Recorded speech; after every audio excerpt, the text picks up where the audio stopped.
प्यारे दोस्तों नमस्ते। आइए हम सुनते हैं धर्मराज जी की रोचक कहानी। प्राचीन समय की बात है। किसी गांव में एक बुढ़िया माई रहा करती थी। वो नित नियम से भगवान के व्रत करा करती थी।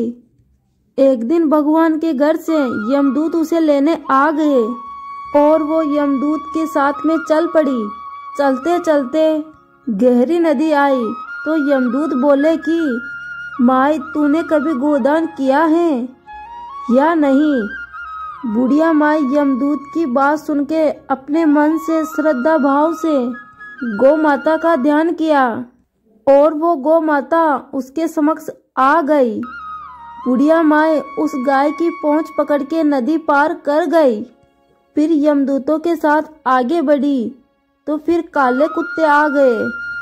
यमदूत बोले माई कभी कुत्तों को दान किया था। यमदूतों की बात सुनकर बुढ़िया माई ने फिर से अपने मन में कुत्तों का ध्यान किया तो वो कुत्ते हट गए। अब बुढ़िया फिर से आगे बढ़ी। चलते चलते एक कौवे ने बुढ़िया माई के सिर में चोंच मारना चालू कर दिया। यमदूत बोले माई ब्राह्मण की बेटी के सिर में कभी तेल लगाया था। बुढ़िया माई ने ब्राह्मण की बेटी का ध्यान किया तो कौवे ने चोंच मारना बंद कर दिया। फिर कुछ आगे बढ़े तो बुढ़िया के सिर में कांटे चुभने लगे। यमदूत फिर बोले माई किसी को खटौ दान किया था। बुढ़िया ने ध्यान किया तो खटौ उसके पैरों में आ गए और बुढ़िया फिर आगे बढ़ी। जब यमलोक लेके गए तो चित्रगुप्त जी महाराज बोले हे धर्मराज जी महाराज, इस बुढ़िया ने दान पुण्य बहुत किया है, लेकिन आपकी कोई कहानी सुनी ना ही कोई आपके नाम का दान पुण्य किया, तो मैं इनके लिए परम धाम का दरवाजा कैसे खोल दूं। सारी बात सुनने के बाद बुढ़िया माई बोली हे भगवान, आप मुझे 7 दिन के लिए धरती लोक पर वापस भेज दीजिए।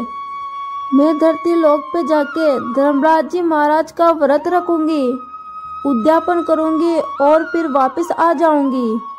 बुढ़िया माई की बात सुन के धर्मराज जी बुढ़िया माई को वापस धरती पे पटक देते हैं और बुढ़िया माई के गांव आने पर सभी लोग बुढ़िया माई को भूतनी समझकर अपना अपना दरवाजा बंद कर लेते हैं।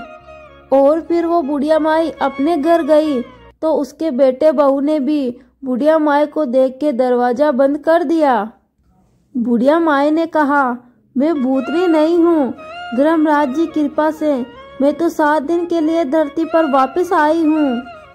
इन दिनों में मैं धर्मराज जी का व्रत करूँगी और उद्यापन करके मैं वापस धर्मराज जी के पास चली जाऊंगी। बुढ़िया की यह बात सुनकर उनके बेटे और बहू ने घर का दरवाजा खोल दिया और बुढ़िया माई के लिए पूजा सामग्री का इंतजाम किया। लेकिन जब बुढ़िया माई कहानी कहती तब वो उखार नहीं भरते थे और फिर इसे बुढ़िया माई अपनी पड़ोसन को कहानी सुनाती और उससे उखार भरवाती। 7 दिन की पूजा उद्यापन के बाद धर्मराज जी बुढ़िया के लिए विमान भेजते हैं। स्वर्ग का विमान देखकर उसके बेटा बहू के साथ सारे गांव वाले जाने के लिए तैयार हो जाते हैं। बुढ़िया माई ने कहा तुम जाने के लिए कहाँ तैयार हो रहे हो, मेरी कहानी तो पड़ोसन ने सुनी थी, इसलिए वो ही मेरे साथ जाएगी। सारे गांव वाले बुढ़िया माई से धर्मराज जी की कहानी सुनाने के लिए आग्रह करते हैं और फिर बुढ़िया माई सभी लोगों को धर्मराज जी की कहानी सुनाती हैं और फिर सभी लोग कहानी सुनने के बाद स्वर्ग के विमान में बैठकर सभी लोग स्वर्ग लोक चले जाते हैं। धर्मराज जी कहते हैं मैंने तो केवल विमान बुढ़िया माई को लेने के लिए भेजा था। बुढ़िया माई कहती हैं हे धर्मराज जी महाराज, मैंने जो पुण्य किया उसका आधा भाग गांव वालों को दे दीजिए। इस तरह धर्मराज जी ने गांव वालों को स्वर्ग में जगह दे दी। हे धर्मराज जी महाराज, जैसे आपने बुढ़िया और बुढ़िया के सभी ग्रामवासियों को स्वर्ग में जगह दी, वैसे ही इस कहानी को सुनने वाले, कहने वाले और हुक्कार भरने वाले को स्वर्ग में जगह देना। प्रेम से बोलिए धर्मराज जी महाराज की जय हो।